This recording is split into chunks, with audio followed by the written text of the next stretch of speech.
Hi, here we have the distance from B to C is thrice that of A to B. Okay, the two trains travel from A to C via B. So we have 3 points A, B and C. Distance from B to C is thrice that of A to B.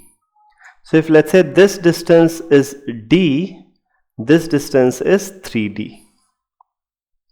Okay. Now two trains travel from A to C via B. So we have train T1 and T2. They travel from A to C.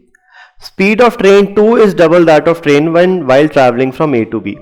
So when T2 goes from A to B and T1 goes from A to B, if this speed is S, this speed will be 2S.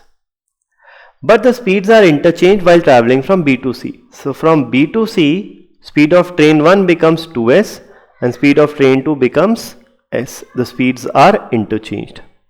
Now the ratio of time taken by train 1 to that taken by train 2 in traveling from A to C is how much?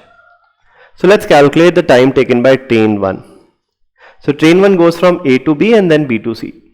Time taken by train 1 to go from A to B will be D by S, distance travelled upon speed.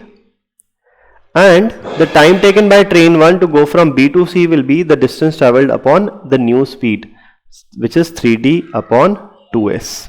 Okay. So this comes out to be 2 into D plus 3, 5D by 2S.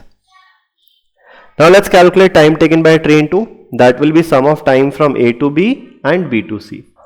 So from A to B, time taken by T2 will be distance upon its speed, D by 2S. Plus the time taken from B to C will be the distance 3D upon its speed S, 3D upon S. So this comes out to be 2 into 3, 6, 6 plus 1, 7D upon S.